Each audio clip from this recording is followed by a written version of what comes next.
Now, good evening, everyone. Thank you very much for being here. I know it's a very hot evening. So we'll try to actually get through and finish, hopefully, 8:30, 9 o'clock. Okay, so this is beforehand. So hello, everybody. My name is Councillor Nestor, and I'm the Vice Chair of this committee. And I would like to welcome you all to Cambridge City Council's Environment and Community Scrutiny Committee meeting, taking place at 6 p.m. on 27th of June. So if for some reason you feel that you're in the wrong place, leave now before it's too late. Now, other members of the committee are councillors, and I'm going to start this way. Councillor. Hello, I'm Sam Carling. I'm from West Chesterton, and I'm the Exec Councillor for Open Spaces and City Services. Hi, I'm Cameron Holloway. I'm Executive Councillor for Community Safety, Wellbeing and Homelessness. Mike Davey, Leader of the Council and covering for Rachel Wade. Thank you. Tim Griffin, Councillor for Coleridge and covering today for Dinah Pounds. Richard Swift, Councillor for West Chesterton. Councillor Mark Ashton, Cherry Hinton Ward Councillor. Jenny Payne, Councillor for Castle Ward. Love Hogue, Trumpington Ward.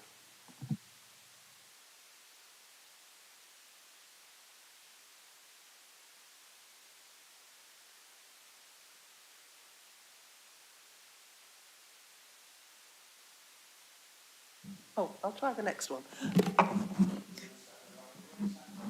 Oh, you're right. Jean Glassberg, Councillor for Newnham Ward and Green Party Environment spokesperson. Thank you. All right, thank you very much. And apologies were received from, now we understand Councillor Griffin will be attending in place of Councillor Pounds, and I'll be the chair. Have we received any other apologies? No? Okay, thank you. Oh, Councillor Wade. So Councillor Wade, which is why yes, I'm here. yes, yeah. Okay, so there are no substantive items for Executive Councillors Moore and Gilderdale, so they are not expected. Now we're also joined by Executive Councillor for Open Spaces and City Services, and Executive Councillor for Community Safety, Homelessness and Wellbeing, Councillor Holloway, and I think that's it, correct, yeah. So in each agenda item, and after hearing the deliberation of the Scrutiny Committee, it is the responsibility of the Executive Councillor to make the formal decision. The officers permanently at the table for this meeting are Director of Communities, Sam Charf, and Committee Manager, James Goddard, and Producers for Herzog. Thank you. Now, other officers and public speakers will join us throughout the course of the meeting, and I will introduce them at the start of relevant agenda items. Now, a few rules for housekeeping. Copies of the agenda can be found on the seats to the right of the dais, and copies are also available on the City Council's website under committee meetings, minutes, and agendas. Please try and refer to specific page numbers within the agenda if you're referring to a specific paragraph or plan. And can I remind you all those present of the importance of using the microphones at all times when speaking? And please close to and clearly to the microphone. Please ensure that you have switched off or silenced any other devices you have so they do not interrupt the proceedings. And when you're invited to address the meeting, please make sure your microphone is switched on. And when you finish addressing the meeting, please turn your microphone off. Now, if anybody has any problems hearing me throughout the meeting, please alert me by waving their hands or advising the council officer. Now, if also for some reason I just decide to go very quickly, please let me know as well. Now, can those present in the council chamber note that everything on your desk, including your laptop screen, is likely to be broadcast at some point, and the camera follows the microphone being switched on. So councillors and officers are requested to wait a couple of seconds before speaking to allow the camera to catch up. And please raise your hand if you wish to speak. And also could I advise members of the public, the only public entrance exit from the Guildhall for committee meeting is the Peace Hall entrance. And please use either the lift or stairs to return to the ground floor where you can then exit the building. And now, those participating in the meeting via the live stream, thank you very much for joining us. And just to remind you, if you wish to speak on the online via the chat column or raise your hand option, please do not use the chat column for any other purpose. The meeting chat is neither confidential nor private and can be subject to FOI or DPA request. And of course, make sure that your devices are fully charged and switch off your microphone unless you're invited to speak. And please use a headset if available. And could the public speakers turn their cameras off until we come to the item we have registered to you to speak about? And if a report officer drops out from the committee due to poor broadband signal, the senior officer present will take the presentation and respond to any questions. Now, some of you may be very familiar with the process of the agenda items, but just to remind those ones that are not familiar with, the relevant officer will give a brief introduction to his or her report, and the scrutiny committee will then discuss the item and may ask questions to the officer or the executive councillor for clarification. Now, at the end of the deliberation, I will ask the committee to vote by a show of hands on the officer's recommendations. In the event of a tied vote, I will have a casting vote as chair. At this stage, the executive councillor will be asked to make his or her decision, and if the view of the executive councillor differs from the view of the scrutiny committee, the decision will be deferred to the leader of the council. And only those present in the chamber can vote or propose or second recommendations.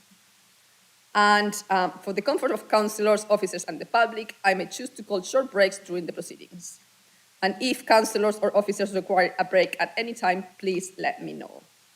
Now, thank you very much for very long introduction and all sort of the things we have to mention before the meeting. So now, do we have any declarations of interests? No? Okay, no declarations of interest. Now, moving on to agenda item 3, these are the minutes from the 21st of March and 23rd of May, and they have been submitted to this meeting for approval. If there are any concerns, please could members raise them now, otherwise they shall be approved as a correct of record. Now, is everybody okay with the minutes? Yes? Okay, so they've been approved. Now, we move on to agenda item number 4, which are public questions.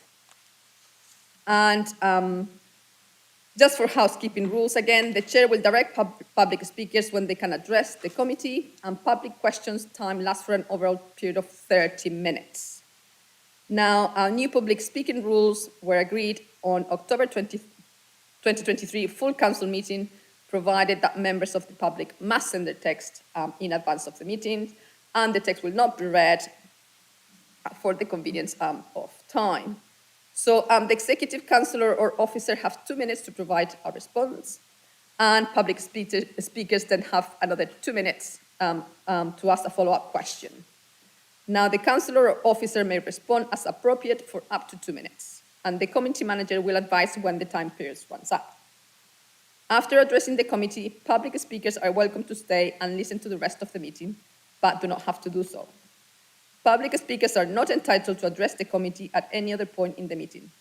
Should a member of the public try to speak at a point they are not permitted to, they will be asked to stop by the chair. If the member of the public continues to speak or to disrupt the meeting, they will be asked to leave the meeting. And in the event that the meeting is disrupted to the extent that usual business cannot be conducted, the meeting will be adjourned for a short period of time to enable officers to discuss how to proceed with the chair. Now, please note that the public speaking scheme provides that the chair or executive councillor may refuse to permit a question or a statement, of course. Yeah. Now, see if I've lost that here. Okay. So the chair may also discourage repetition and limit the rights of address if more than one member of the public wishes to make a similar point. The chair may determine the order in which the questions and statements may be put, and the chair has the final decision on the interpretation of the public speaking rule. Now, questions have been received from Pesticide Free Cambridge, and they're available on the meeting webpage. Now, would the executive councillor like to respond, please? We'll go to question number 1. Yes, thank you very much, Chair. So thank you, Ben and Julia, for the question. I'll just touch on a few things, and then Alistair may want to jump in if I miss anything out in my answer. But on your first point about working group meetings, obviously, the last one was in March, and then we had the pre-election period for local elections. And then we were all surprised to have an immediate second pre-election period. So there has been some issues there in terms of the amount of engagement we can have with stakeholders where there's political implications. So apologies for the kind of pause on there. I will look to get meetings scheduled in for the herbicide-free working group on a quarterly basis going forward. We'll get those all in the diary quite soon. On the communications plan point you make, we do have an active communications plan. Again, that has been impacted a little bit by the pre-election period. We'll keep working on that as well, and I'm happy to sort of chat with you further outside of the meeting about the specifics. On your third point about stakeholders, I can confirm that the County Council has left us off its list of places it's going to spray with herbicides, thankfully. If it hadn't, there'd have been some ruckus going on there. So because we are able to, as the discussions we previously had sort of outlined, we're able to manage our own assets and we don't need to have herbicide spraying, despite their change in policy. On the fourth point about new equipment, yes, we have made some immediate purchases of the new equipment since the budget bid was approved, and we've been that's been used in certain areas of the city. Anstey Way, a good example, was done quite recently, Lovell Road as well, and we're sort of putting in a programme schedule now, which again we can have a more broader chat about outside of the meeting if you want more details. And then in terms of the rollout of herbicide-free methods across the city, I can confirm that that's completely applicable to everywhere. So the council housing is also now herbicide-free. The city council has completely eliminated herbicides out of its regular operations. Thank you, Councillor Carling. Now, I believe the speaker is not in the room or online, so there are no supplementary questions. And let me just double check that there are no more questions. That's correct, Chair. The speaker's not online and there was no supplementary questions, just the original 5. Thank you. The original 5 were submitted as a sort of one group, and that's on the website, which Councillor Culling has replied to. So no further questions. Thank you, Chair. Thank you very much. So now we'll move then to item number 5, which is to note. It's not from the okay. Is it 5A or? That's correct, Chair. There's 2 records decisions, 5A and 5B, that I believe the Executive Council has already decided about, made a decision, and these are just for reporting back to the committee. Thank you very much. I just was clarifying here the note on my paper. So now the records of the decision by Executive Councillors are included on the agenda, of course, for information, as Mr. Goddard has said. And the records of the decisions detail the decisions which have taken and which councillors were consulted prior to each of the decisions being taken. Consultation was undertaken in line with procedures set out in the council's constitution. Members of the Scrutiny Committee have been informed of the decisions we are now formally reported back at the next available meeting. Now, please could Sam Charf, Director of Communities, introduce the following item?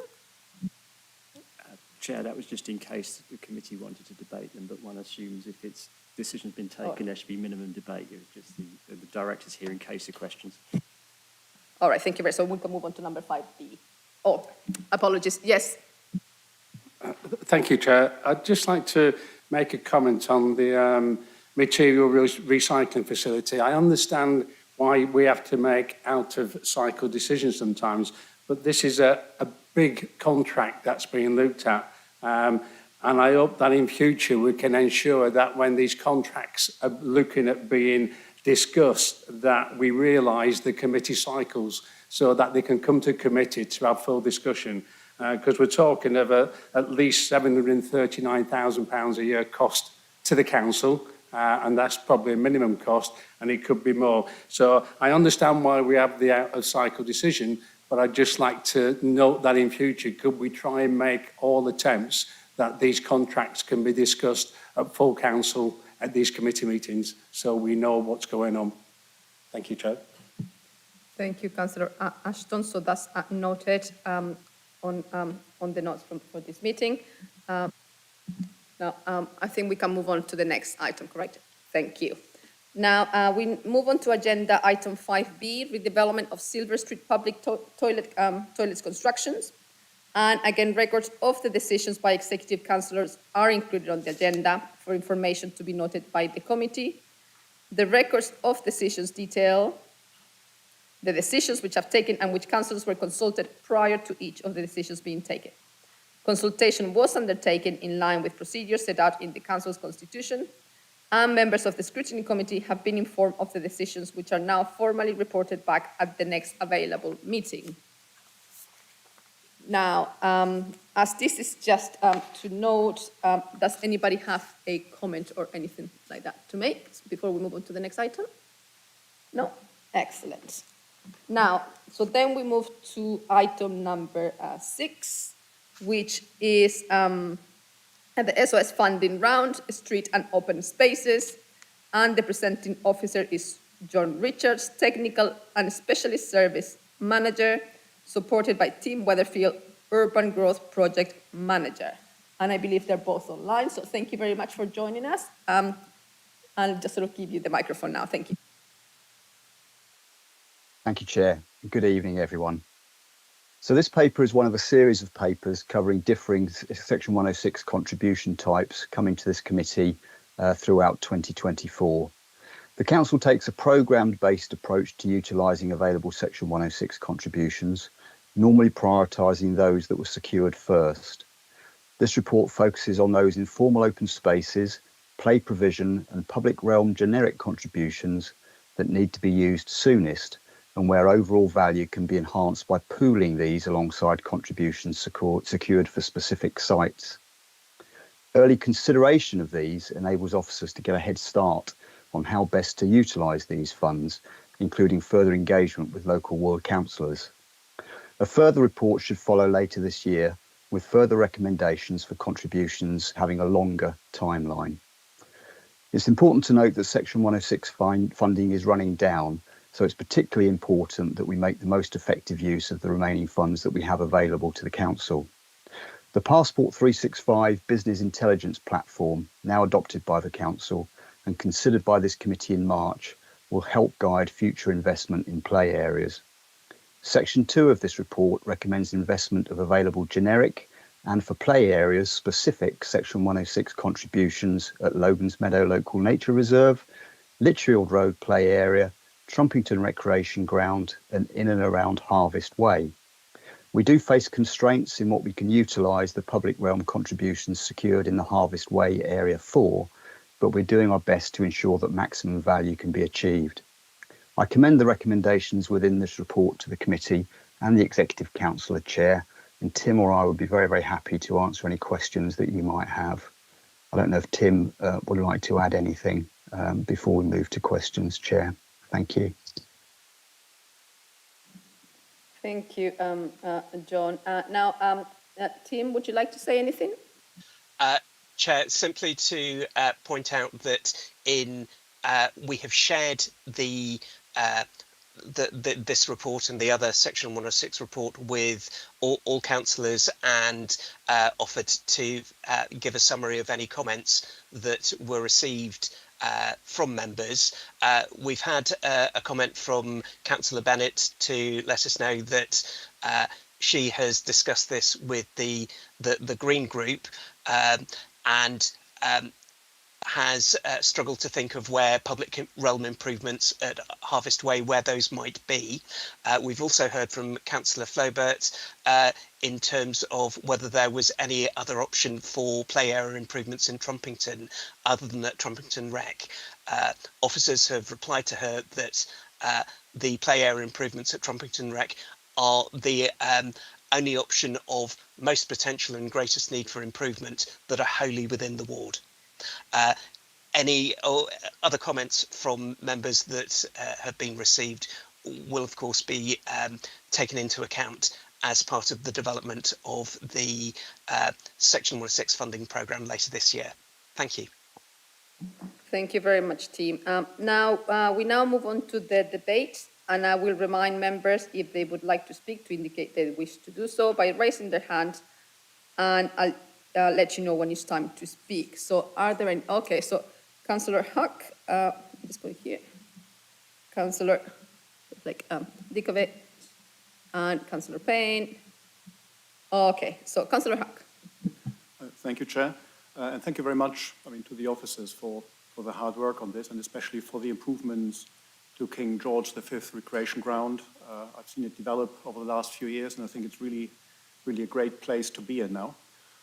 And there's of course always something else one can do, and I just want to refer to sections 5.6 and 8.3 that say that any further developments will be done in consultation with local communities and councillors. We are really looking forward, of course, to be part of this, and I was just wondering if there are already more concrete plans on how this is going to look like. Thank you, Chair. Thank you, Councillor Huck. Now, Councillor Payne. Thank you, Chair. Just a quick question. On the play areas in here, this Council brought forward a motion a little while ago with a commitment to inclusive play, which I don't find a reference to in here, but I wondered if the officers could just talk us through how we'll make sure that in these new play spaces we do embed inclusive play and the consultation with relevant parents and communities to make sure that's effective. Thank you, Councillor Payne. Now, before we move to the next two questions, would either Tim or John like to reply to those questions?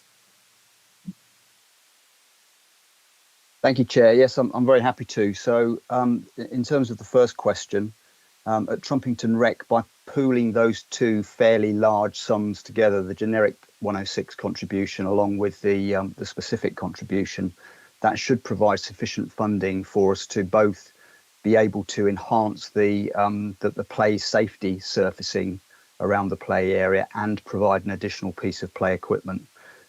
Quite what that might feature in terms of additional equipment is still open for obviously for further discussion with local members and the community to see what there would be the most demand for.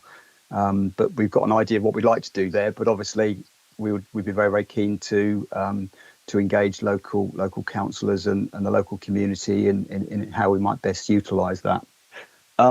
In terms of the second question around inclusive play, I can reassure that certainly with all new investment, we do strive to make sure that we offer new facilities that are fully inclusive.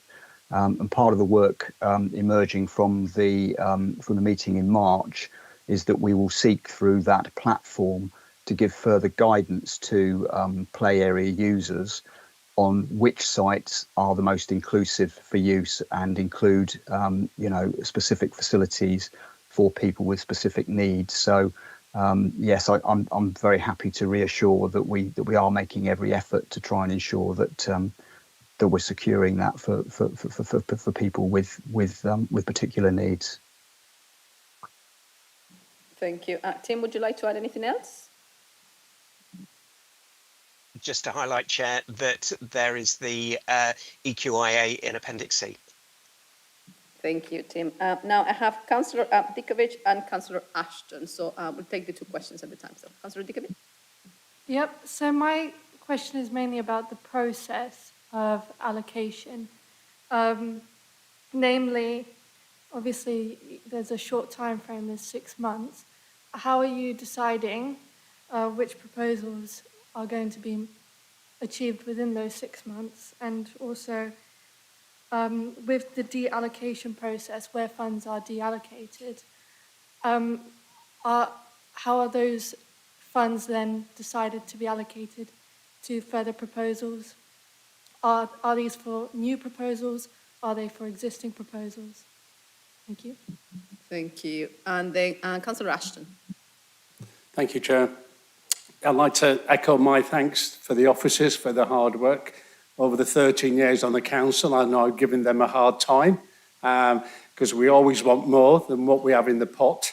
And my concern is that sometimes we get the slippages because we have limited resources to implement all what's been agreed.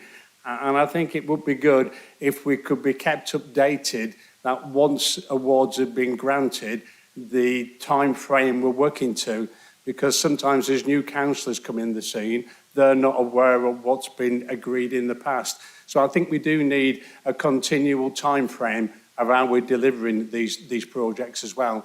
And again, echoing our colleagues' comments about working with ward councillors to make sure we are delivering in the right places as well. because obviously the more it's open to everybody to ask for money, the difficult it is to keep control of it all. But again, thank you for your hard work over the years. Thank you, Councillor Ashton. Now, John and Tim, who would like to answer those questions?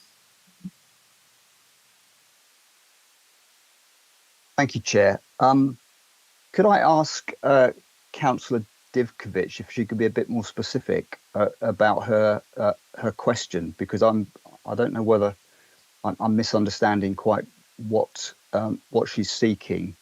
But we are recommending now those effectively allocation of those contributions that need to be used the soonest, and some of those are very, very soon. But we are confident that by making a head start now, we will be able to bring forward enhancements within the time frame that we're working within, so that we can make most effective use of those funds available. So, as I indicated in the response to Councillor Hawke's question, we've already got some thoughts in mind from within the service, informed by our day-to-day operational activity, that indicates where the investment might best be focused.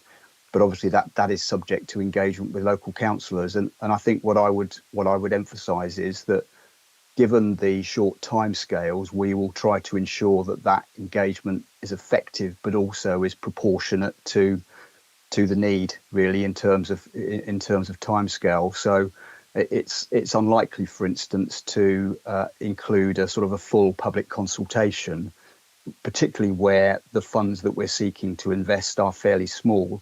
There may be an exception to that in the case of Trumpington Recreation Ground, if the Executive Councillor supports the recommendation that we're making this evening, because we are there dealing with a sum, in the order of £40,000. So it's a significant investment. So it would be proportionate, I think, to perhaps have further engagement about that, because there may be more than one particular option, for instance, in terms of how we might invest that. So hopefully that helps. But if Councillor Divkovic has any further queries on that, I'd be happy to respond. In terms of Councillor Ashton's question, we do our best to make sure that local ward councillors are kept updated with progress with schemes. We do within the service tend to prioritise officer time in terms of Section 106 projects, particularly those that are reaching the end of their use-by date, because clearly there are critical implications for the council if we can't utilise those sums in potentially the developer asking for the funds back.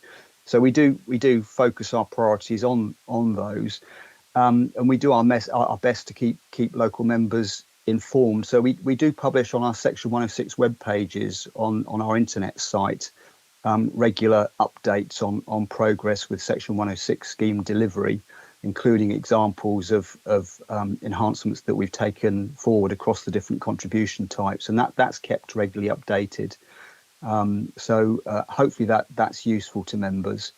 Thank you, Chair. Thank you, John. Now, Councillor Divkovic, was that what you were asking? Sort of, did he get to your question? I think he answered my question, yes, thank you. Thank you. And then Councillor Glasper. Thank you very much. It was good to hear about that you want to make all the play areas accessible, and that you will be letting people know which ones are most suitable. But I think that this is a more general problem in a way, because I think one issue is about the kind of equipment, but in terms of facilities, I think a major literally stumbling block for people who are themselves disabled or have disabled children is the actual surfacing that is used in the parks. I mean, I've had a couple of people from Eddington, which is a very new play area, concerned because it's some kind of loose chip that's been used there. And this parent cannot access it at all with her 5-year-old son who's got a disability. And I've also had parents from Jesus Green saying that the play area there has got a kind of rubberized surfacing, but it's joined in various places, which when it becomes loose is a trip hazard. And you will know that obviously you've recently had a lot of glass broken in that area, which obviously the council did clear up very quickly. But there are concerns that this particular with this kind of surfacing with joints in it, it could still be dangerous because bits of glass could get stuck in it. So I think it would be good. I mean, I guess that you are looking at what kind of surfacing is most suitable, and it would be good to maybe have some kind of feedback on that. Because the other issue is about using the rubberized tyres, recycled tyres, that they give off chemical fumes when the weather's hot. And that's another issue that people have raised. So I know it's quite complicated to try to find the perfect surface, but I just would like to know if you've been looking at those issues. Thank you. Thank you, Councillor Glassberg. John? Thank you, Chair. And yes, thank you, Councillor Glasberg. Yes, we are very, very aware of those sorts of issues and something we certainly are looking at. Yes, thank you for flagging it again. Thank you. Thank you. Now, are there any other questions before we move to vote? No? Okay, so we will now go to vote, and the recommendations are on page 4 of the second circulation agenda. So all those in favour, please raise your hands. That's all, Chair. Thank you very much. And I believe there are none against and none abstaining. So thank you. Yeah, so I have committee managers here. Can you confirm the final result, please? That was a unanimous support of the officer recommendation, Chair. Just need the exec councillor's view. Thank you very much. So does the Executive Councillor for Open Spaces and City Services approve the recommendation? Yes, and thank you very much to John and Tim for the work on it. Thank you very much, and thank you very much, John and Tim. So we will now move on to agenda item 7, which is the 2024-25 Section 106 allocations for community and sport facility improvements, Part 3. And the presenting officer is Ian Ross, Community, Sports and Recreation Manager, and is supported by Tim Weatherfield, Urban Growth Project Manager. So could please, Ian, introduce this item? Thank you. Good afternoon. Thank you, Chair. Yes, this is a third round of projects coming to the Scrutiny Committee.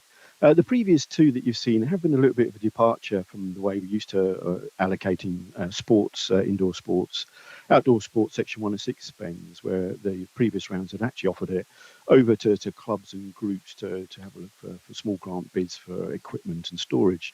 And this report takes us now back to the main allocations, looking at strategic allocations for some of our main sports facilities, not only just owned by ourselves, but other organisations across the city, to be able to spend Section 106 monies within there for their facilities. So the previous two rounds have allocated around £500,000 to 30 projects, and I'm pleased to say that either a lot of them have either been completed or are nearing completion. And this round now seeks to award around £360,000 to 14 new projects.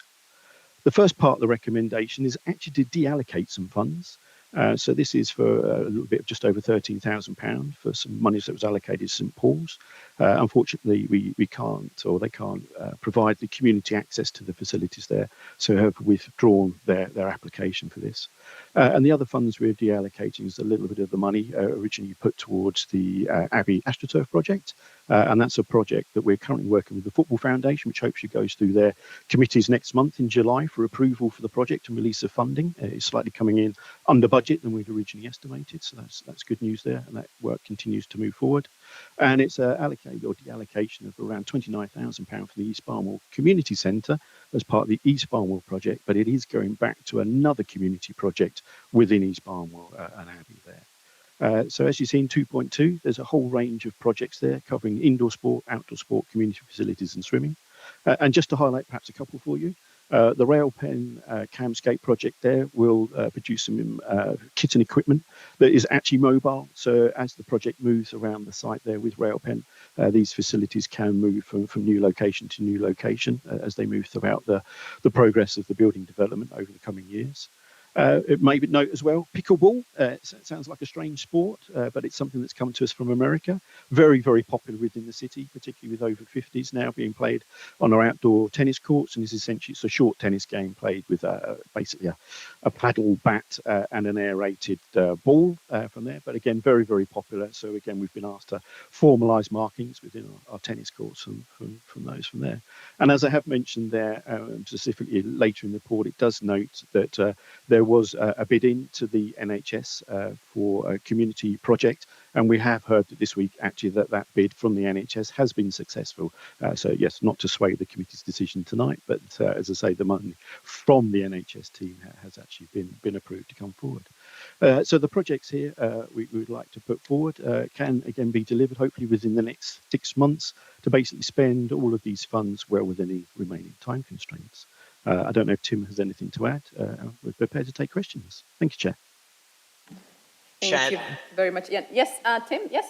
Forgive me.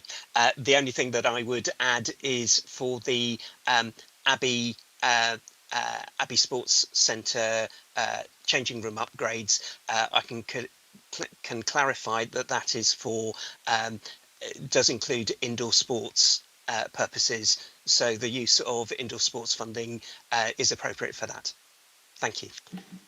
Thank you very much, Tim. Now, do we have any questions from the floor? So, Councillor Ashton, Councillor Hook, anybody else? Okay, so we'll take the two together then. So, Councillor Ashton. Thank you, Chair. I'd just like a bit more detail on the allocation for K, which is the additional tables and chairs for the 4 bowls clubs, because obviously it's £2,500 a club if you split it the 4 ways, and it's for tables and chairs. So how many tables and chairs are they getting for £2,500 a time? Thank you, Councillor Ashton, and Councillor Hock. Yeah, thank you, Chair, and thank you very much for your hard work there. I would just like to ask, how do you evaluate or ensure that there's the community benefit that comes from these grants? Because most of it apparently goes to closed clubs or facilities like Kelsey Carriage, and membership there is still quite expensive. So, I mean, what is the wider community benefit of these grants, of these investments? Thank you. Thank you. Ian, would you like to answer? Thank you. Yes, thank you, Chair. For Council Ashton, the bowls clubs we're looking are Alexandra Gardens, Coleridge, Newnham and Chesterton bowls facilities. And yes, it is for a range of replacing all their tables and chairs. So generally each of the clubs have a good sort of 8 to 10 tables and probably upwards of 30 plus chairs and things like that. So recently, again, we've been purchasing fit outs of some of the new pavilions at Nightingale Recreation Ground and Chesterton Recreation Ground. So those kind of spends are based on what the current costs of kit and equipment has been for those. They are, again, based on spends that we have done at other sites and across those 4 sites nominated there. For Councillor Howe, the wider community benefit, again, with a lot of sports facilities, particularly within the city, not only our own facilities, but also the rest of the facilities such as the gymnastics club, you're right, are through memberships, but they are open access. We do have a lot of pay and play access to some of them as well. But it is, again, that kind of capital investment in large scale indoor sport and outdoor sport infrastructure that is made available for that. So we do have community use access agreements to make them available. And again, there's all kinds of different levels of training programs that they offer from all different abilities and ages through from there. And a lot of bits as well can be used with some of the membership schemes and discounted membership schemes that not only we have in our facilities, but also some of the other leisure centre operators operate as well. Again, Tim, I don't know if you have anything further to add. Thank you, Ian. And then, Tim, do you have anything else to add? Nothing further, Chair. Thank you. Thank you very much. Okay, so second round for questions. So I have Councillor Glassberg and Councillor Swift. Anybody else? Okay, so Councillor Glassberg. Well, this is just a quick question about L, the Jesus Green skate park, floodlighting and CCTV. I just wonder have the local councillors been involved in this and what is their view about it? Because I think it probably is quite controversial. The fact that you're putting in CCTV suggests that you anticipate that having lighting there may cause some problems. So I'd just like to know that there has been input from local councillors and they're happy with it. Thank you. Thank you. And then Councillor Swift. Yeah, this is a question about the Donkey Common skateboard ramps. And please could we have an update on what is happening to the broken ramps in the ramps next to Parkers Place swimming pool, please? Thank you. Thank you. Ian, would you like to answer both questions, please? Thank you. Thank you, Chair. Yes, the bid for monies that has come forward again from Cam Skate, particularly looking to link the CCTV there into what we already have at Jesus Green on the Lido. So we are looking to link that into just basically a single camera into the pool there. And again, power will be linked into the floodlighting, again, that was awarded at the pool in the first round, I believe, of the allocations from there. The ward councillors have been aware, and also the Jesus Green Association have been aware of this project. But again, as far as actually what it is and specific locations and levels of lighting of that is still to be confirmed with that, and there will be further consultation on that. That is sort of really sort of where the bits are, particularly for that. So as I say, there can be some further consultation on that going forward for delivery of this particular project and linking it in, as I say, to the facilities provided at the Lido. With regard to the skate park over at Donkey Common, I'm afraid I don't have any particular updates of this, so I can follow that up with my open spacing colleagues, if that's okay. We can report back an update outside of this meeting, if that's agreeable, Chair. Yes, thank you. Yes, that would be okay, Ian, to have that after the meeting. And then, yes, Councillor Holloway. Thank you. I just wanted to respond a bit further to Councillor Glasbow's question. Just on the skate park, I think hopefully both the CCTV and the lighting are in fact safety measures. I mean, ideally, the lighting generally will tend to make things a bit safer because actually then you can see what's going on, and then the CCTV similarly. So the idea behind them is that they will make things safer. I mean, maybe you're thinking, well, it will make more people use it and therefore maybe that creates risk, but hopefully that can actually contribute to making it a safer place for people at night. Thank you, Councillor Holloway. Now, are there any more questions before we move to vote? No? Okay, so we'll now go to vote, and the recommendations are on page 28 of the second circulation agenda. So all those in favor, please raise your hand. That's unanimous in favour of the officer recommendation, Chair. Thank you very much. So does the Executive Councillor for Community Safety, Homelessness and Wellbeing approve the recommendation? I do. Thank you very much, Chair and Committee. And thank you to Tim and to Ian for all your work on this. Thank you.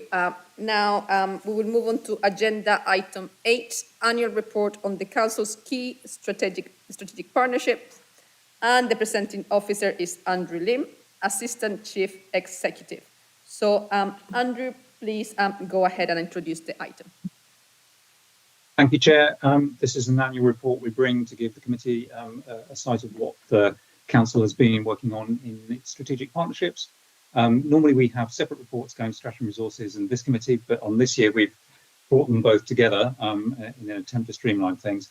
But just to clarify that for the purpose of this committee, it's, as the report says in the recommendations, paragraphs 3.42 to paragraph 3.53, the items that fall within the portfolio of the Executive Council for Health and Community Safety that this committee is kind of concerned with and that the recommendations relate to. So I hope it's reasonably self-explanatory, and I'm delighted that my colleague Sam Sharp is here to answer any questions that committee members may have. Thank you, Andrew. So are there any questions on this item? Okay, so I have Councillor Ashton, Councillor Huck. Okay, so Councillor Ashton. Thank you again, Chair. Yeah, it's 4.1 financial implications. I note that we're making a £10,000 cost every year to the Oxcampan Regional Partnership. What other authorities are paying into that development? So are we the only one? Is it a never-ending 10,000 a year? Is it something we review every year? What do we get back for £10,000 a year?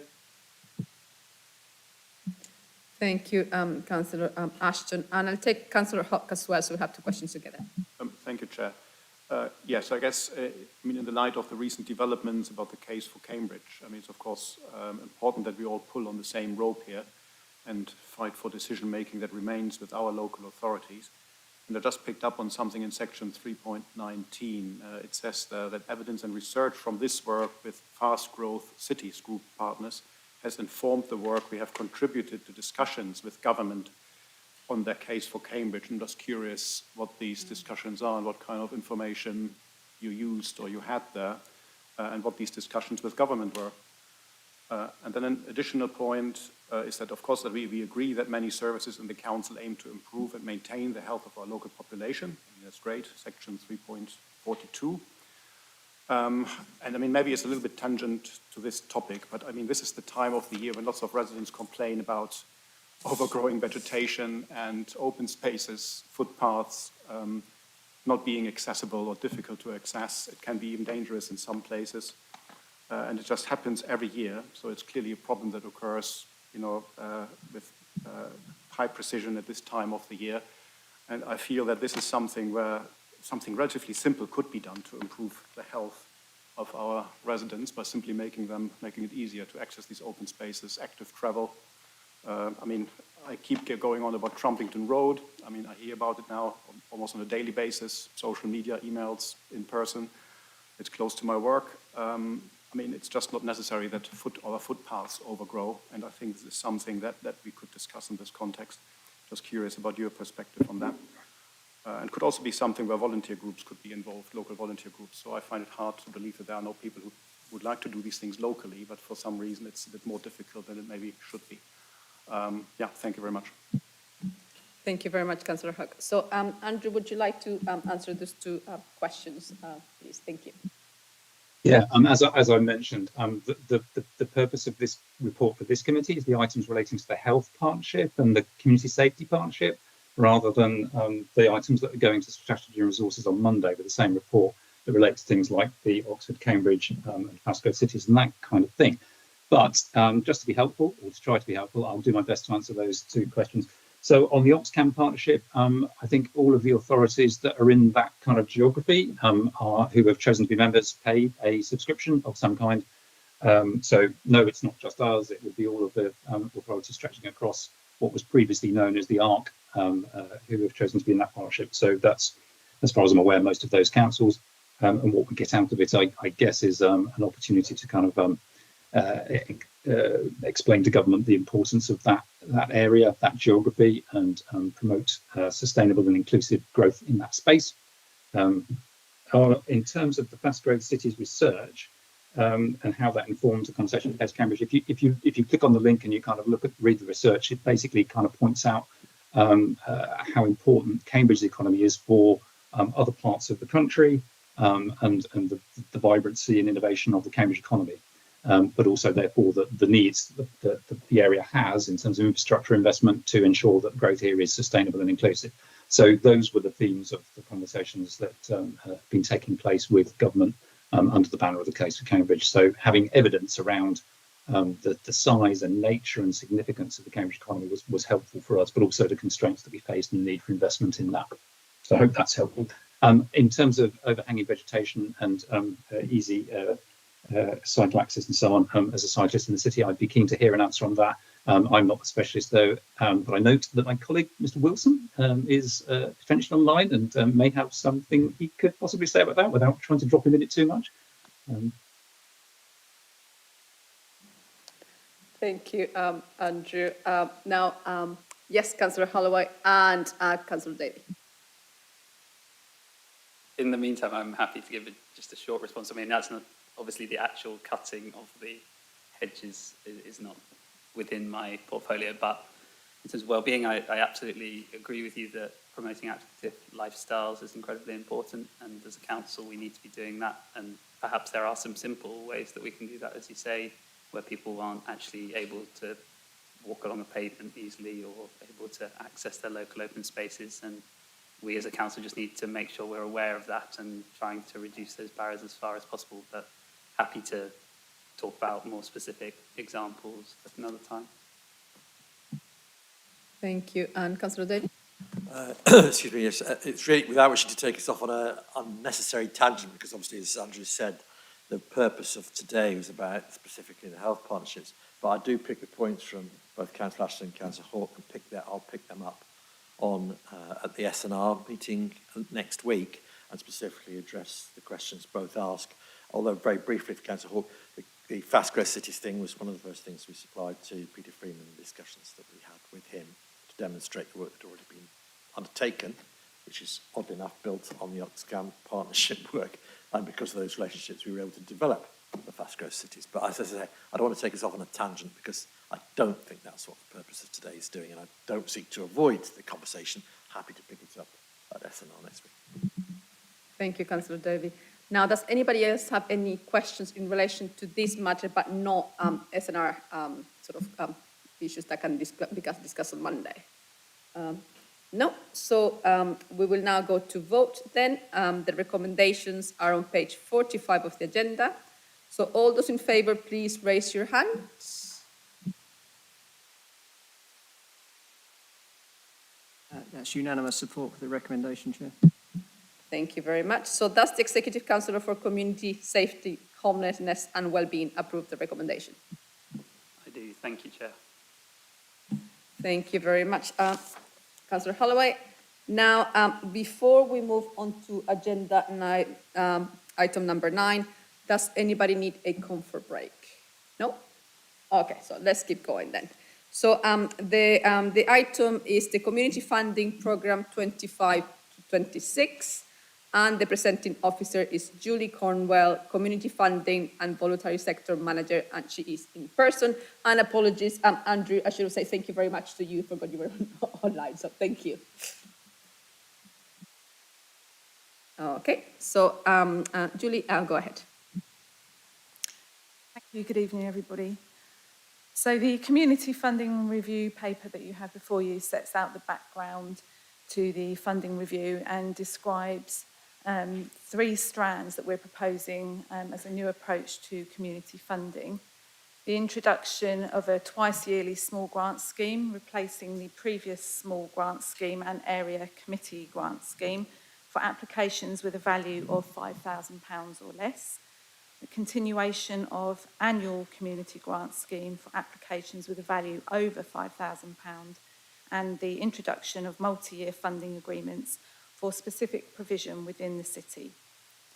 The small grant scheme will have its upper funding limit increased from £2,000 to £5,000, reflecting the value of the area committee grants, thus not causing any negative financial impact for community groups who were previously used to applying to area committee grants. There will be 2 funding rounds instead of 1, which should allow smaller groups who are less able to plan ahead to access funds at a time that better suits them. And we will allow our applicant groups to define what a community is. We will welcome applications that focus on communities of place, as area committee grants did, but equally we will welcome applications that focus on communities of identity or interest.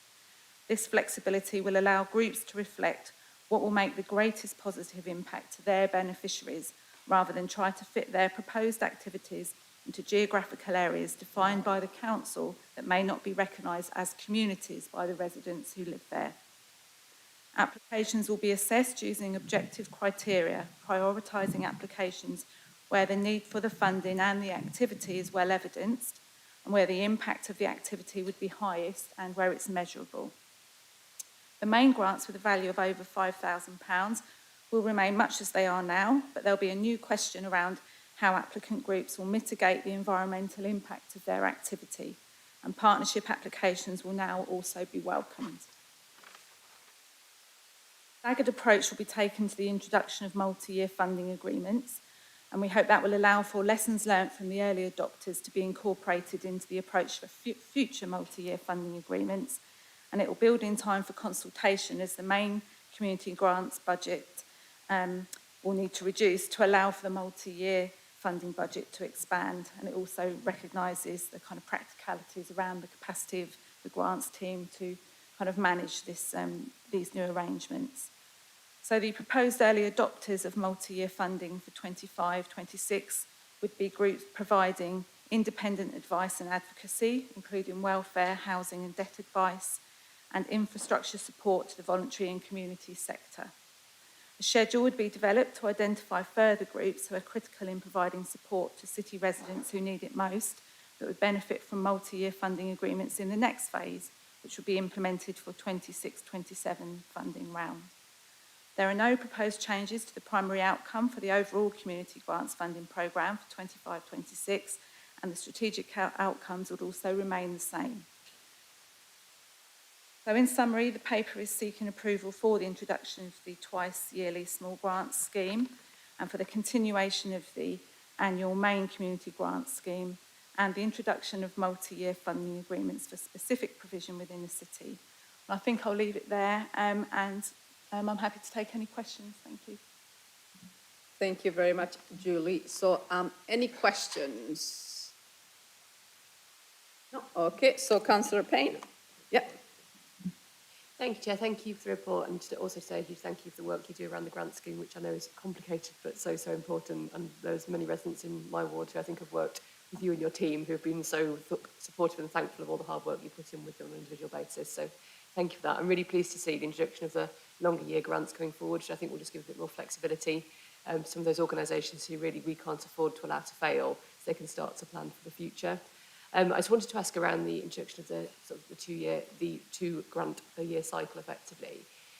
If that could have different effects, that could mean that you have fewer grants at a time, which is sort of spread out, or it could potentially mean we receive a lot more grants if the same number come in twice a year.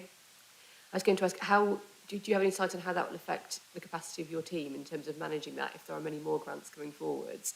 And is there flexibility to start making changes there to put more capacity towards you if it's needed? Are there any other questions? No, that's it. Okay. No, go ahead. Okay. Yes.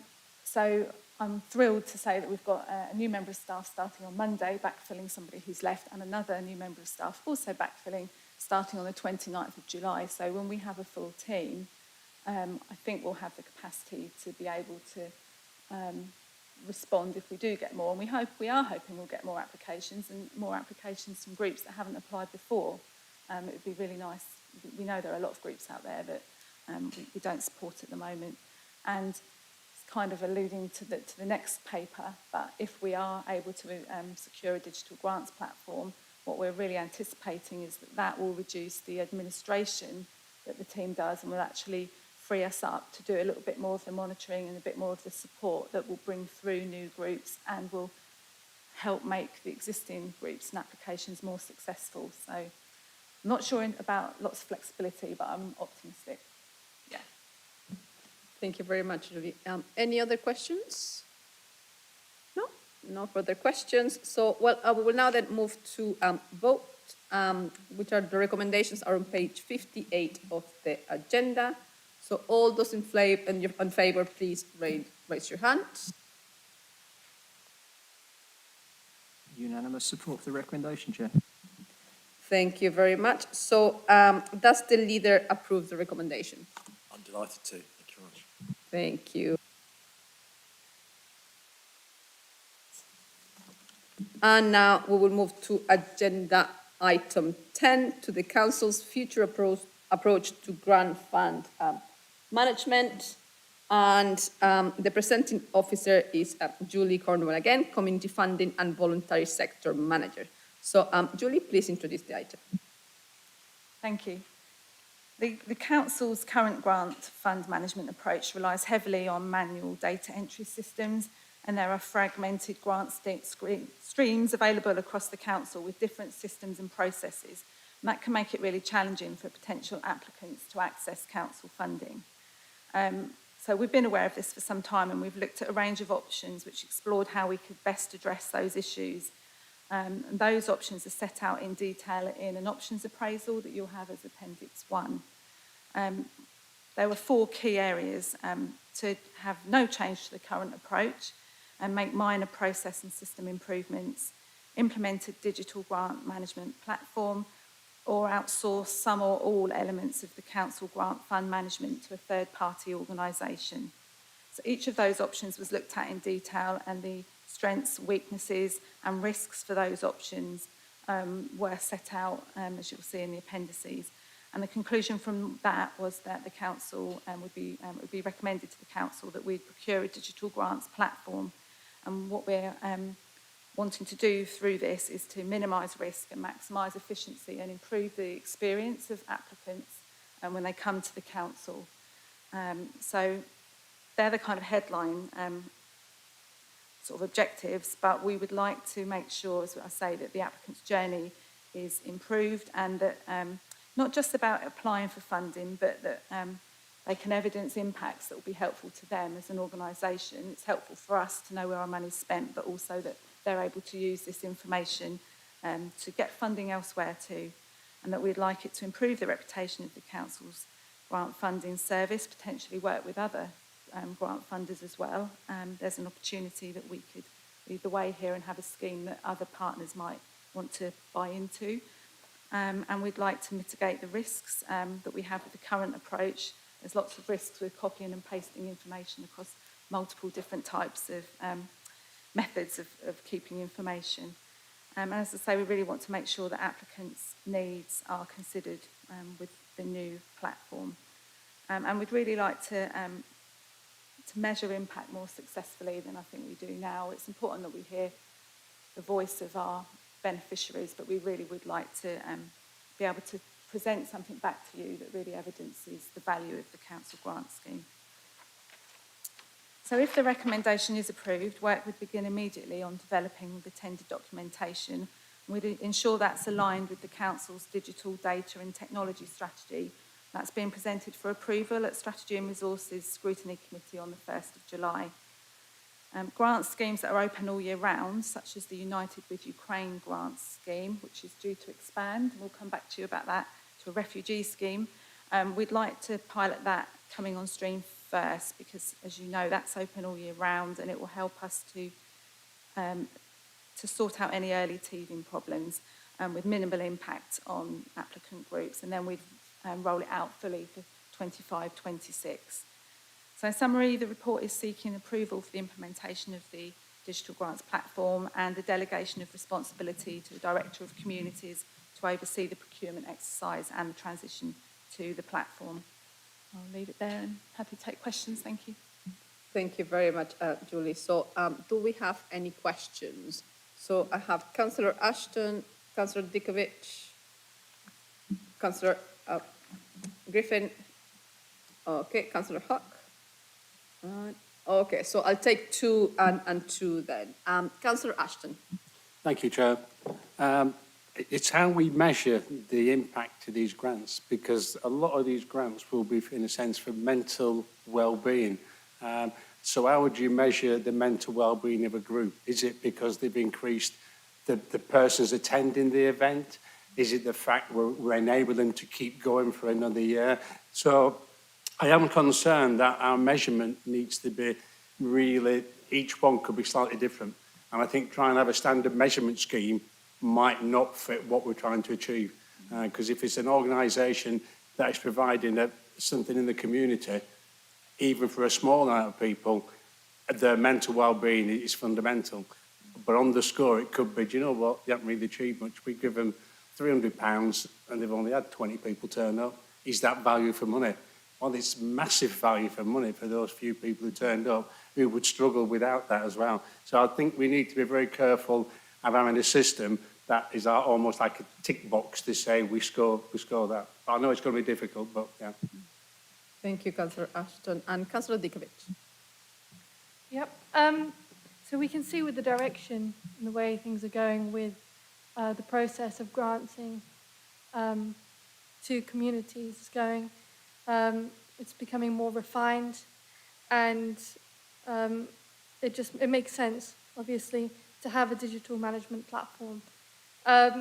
So my question is, namely, if this obviously goes through, which is likely to happen, is there going to be a time frame for the Director of Communities to procure who's going to be responsible for the digital grant platform, so that there is some kind of time frame? Thank you. Julie, would you like to answer those questions? Yes, thanks. I completely agree, Councillor Ashton. It's got to be as bespoke as possible, because if we're making a grant award of £500 to take a group of people that have never left Cambridge to the seaside for the day, their way of measuring success will be the joy captured on a photograph, will be a show of hands on the coach on the way home as to the impact. We can't ask for too much more than that, but conversely, when we're awarding huge sums of money, we'll actually expect a recognised form of measurement to be adopted at the start and again at the end. So I've started having those conversations with various digital platform providers, and it's got to be a key part of the procurement. It can't be a one-size-fits-all. And we've got to capture the qualitative and the quantitative. And I'd like to look at things like, why does it all have to be written down? Can we use videos? Can we be more receptive to other forms of measurement? So, yeah. And in terms of the time frame, can I answer that? Yeah. Thanks. Yeah, I've met with a colleague in procurement, and we're keen to procure this if we can before the new regs come in, because we don't want to fall foul of lack of guidance for certain new elements. We want to get this in place as soon as possible. She's given us a time frame for that. So it looks like we would be in a position to go out to procurement towards the end of the autumn, and then we'll make the decisions probably just before or after Christmas, and then do all the work up after Christmas with a view to spring being the time when we can, we've selected our preferred provider. But that will be news to Sam, because we only had that meeting yesterday. So yeah, that would be, if that works, then that would be our plan. Thank you, Julie. Now, I will take Councillor Griffin and Councillor Hawke's questions. So, Councillor Griffin. Thank you. You mentioned that you've been working with the digital data and technology strategy officers. Could you elaborate on that? Exactly what does that mean? I think other people would appreciate hearing that. Thank you. Would you like to take Councillor Hawke's question as well? Yeah, that sounds great. But I mean, I guess whenever something moves online, one should also ask, is there anyone who might be left behind, who might not have access to these resources? Maybe unlikely if people submit a grant that they don't have access to online tools. But I think, is there any evidence, for example, from previous applications that any of these applicants would not have been able to submit online? Or is that something one could do in a survey of previous applicants, for example? Has anything like this been done? And another question is about the financial and staffing implications. So I guess if you don't have to do the manual data entry anymore, I don't know how much work it used to be, but that sounds like it could save time. While at the same time, maybe an online tool increases the number of grant applications, that might be more work. So I was just wondering, because it says that job descriptions will change, but not the number of posts or working hours. So I was just wondering if that's, if I basically got that right, and if there's a possibility that this might change in the future. Thank you. Thank you, Councillor Hawke. Julie, would you like to answer? Thank you, yes.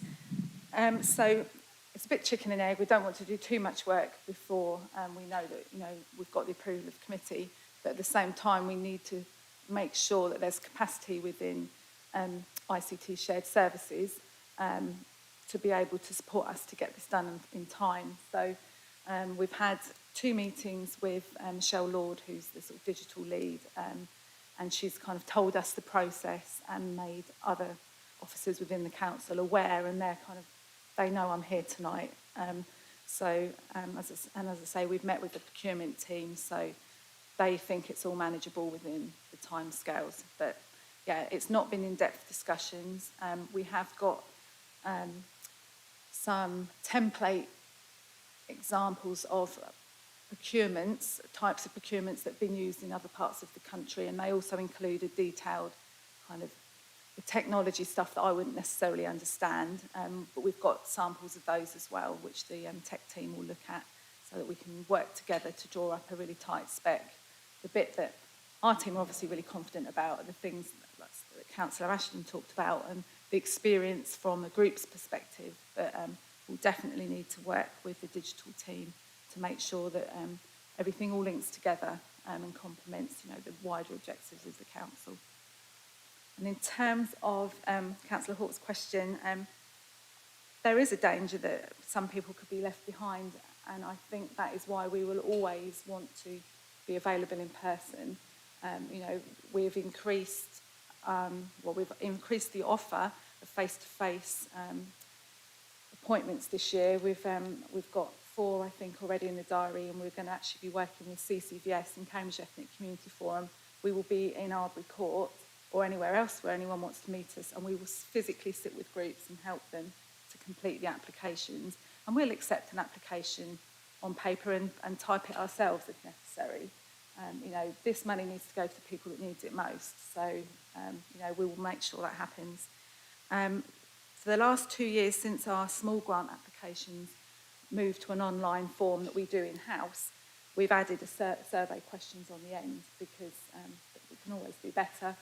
And so we're picking up things there such as, at the moment, our internal questionnaire doesn't allow for more than one applicant in a group to apply. So that's a challenge for community groups who they might have a treasurer who knows the financial information, but someone else who knows about need. So part of our procurement will be to make sure that more than one person in the group can access and work on an application at the same time. So we'll use the last 2 years' worth of feedback and make sure that informs our exercise. Job descriptions, yeah, you're right. I'm optimistic there'll be less admin to do, but I'm not naive enough to think that it will be slow for us at first to learn ourselves how we're going to use this system and then support others to be able to use it too. But I think once we speed up and get more confidence, because it's very much a case that it will be up to us to do this, it will all be set up for us, but we'll be the ones updating it and making changes, then yeah, I'm hoping that we'll be free to do the thing that I know is important to all of us, which is help the community to help themselves, as part of the whole community wealth building approach. Thank you, Julie. Now I have Councillor Swift, and anybody else? No, Councillor Swift. Thanks, Chair. Yeah, that's great, Julie, that meeting community interest groups, there'll be live meetings in person and with individuals as well. I'm very pleased about that. Thank you. Thank you very much. Thank you, Julie. And now, if there are no more questions, we can move to vote. Okay, so we will now vote. The recommendations are on page 96 of the agenda. So all those in favour, please raise your hand. That's unanimous support of the recommendation. Thank you very much. And now does the leader approve the recommendation? I do, and I'd like to say thank you to Sam and Julie for very clear and comprehensive answers to all the questions put forward by councillors this evening. It's been very helpful, so thank you very much. Thank you, Chair. Thank you, and thank you very much, Julie. So now we will move on to agenda item number 11, which is the single, sorry, okay, which is the Single Equality Scheme Annual Report 2023-24. And the presenting officer is Helen Crowther, Equality and Anti-Poverty Officer. So hello, Helen. Thank you very much for joining us. So would you like to introduce this item, please? Yeah, thank you. So this report is an annual update on the Council's Single Equality Scheme. So the Council produced a Single Equality Scheme in 2021 to set our equality objectives and assist in the performance of our public sector equality duty. This paper recommends extending this current scheme and its current objectives for another year until March 2025. So extending the scheme by another year is in line with our legal obligations, as we must publish equality objectives every 4 years, and we have been doing it every 3 years so far. So we recommend extending it for another year due to impacts of transformation on the way we are structured to be able to deliver on our public sector equality duty, and also so that the people and culture strategy, which is going to committee on Monday, the 1st of July, can inform our equality objectives going forward as well. So this report shares activity undertaken for 2023-2024 relating to the 5 objectives, and it also sets out new activities and identifies how larger projects relating to equalities will progress in 2024-2025. So there are 2 recommendations to approve extending the scheme for another year, and also approve the the activities set out in the report plan for 2024-2025. Thank you very much, Helen. Now, we'll move on to the debate. So are there any questions in relation to this item? No questions? Oh, yes, one question. So, Councillor Hock. One comment I made here is, again, about, I mean, even though it might sound a bit strange in this context, the overgrowing vegetation, access to open spaces and so on forth, but also play equipment in some case. Because there are cases where, it's, especially for the elderly or for families with small children, for disabled people, it really, it's really a big obstacle for some of them to access our open spaces and simple things like our parks and foot and cycle paths. So I really think that I would just like to highlight this in this context as well. But maybe more to the point, I mean, in section 4.6 mentions statistics on ethnic minorities and disabled staff, which is great. I just feel that could be broken down even further and maybe include gender and age and maybe different ethnic groups. But I think the important question is, how representative is this actually for Cambridge population? I mean, does that really represent Cambridge? And how does that compare across other councils, for example, or other professions? So is this, thank you very much. Thank you, Councillor Hock. Now, Helen, would you like to answer? Thank you. Yeah, sure. Thank you for raising the issue of the overgrowing vegetation and the impact on disabled people and older people as well. I suppose that would also impact on people using prams and buggies, so have an impact for pregnancy and maternity too. I can follow this up outside the meeting, but also be reassured that we do equality impact assessments on decisions around our open spaces. They're a key part of our decision-making process. And I've looked at a number of equality impact assessments that do raise that issue. So thank you for that. The section on the statistics around workforce representation, we actually have an equality and employment report that we produce annually, which is going to go to the Equalities panel next Tuesday. So that's going to be held at the Meadows Centre between 4 p.m. and 6 p.m. Anyone's welcome to attend. Members of the public can attend and ask public questions. And that actually sets out in much more detail. The statistics around ethnic minority groups and around disabilities as well, and looks at things like gender, LGBTQ plus representation, religion, and so on. For ethnic groups, you asked how representative this is for the Cambridge population. It's not particularly representative. Basically, ethnic minority groups make up 25% of the Cambridge population. And because we have increased our proportion of ethnic minority staff members, we are increasing our target for the year ahead to 20% for ethnic minority staff members. We're also, despite not making as much headway for disabled members of staff, we are increasing our targets for that as well to 15%. And there's around 20%, maybe, I can't remember the exact figure, apologies, for disabled people in the city. So we are aiming to be much more ambitious, and we're using the Census 2021 data as well. And the People and Culture Strategy Implementation Plan, once the strategy is approved, will also set out further actions around what we're going to do to increase our workforce representation and also retain staff and support them workplace progression as well. Was that answer your question, or was there another element that I've missed? Yes, thank you. And I will see you at the Equalities panel on Tuesday. Fantastic. Thank you. Thank you. Now I have Councillor Ashton, Councillor Glassberg. Okay, so Councillor Ashton and then Councillor Glassberg. Thank you, Chair. It relates to Objective 1, 4.2, the key activities. How are we engaging with the youth and school children to find out exactly what they're going to need during school and when they leave school? So are we planning school visits to all schools? Are we doing after club activities? So I'd just like an idea of how we are going to engage with these young people. Thank you, Chair. Sure. Apologies. No, go ahead, Helen, go ahead.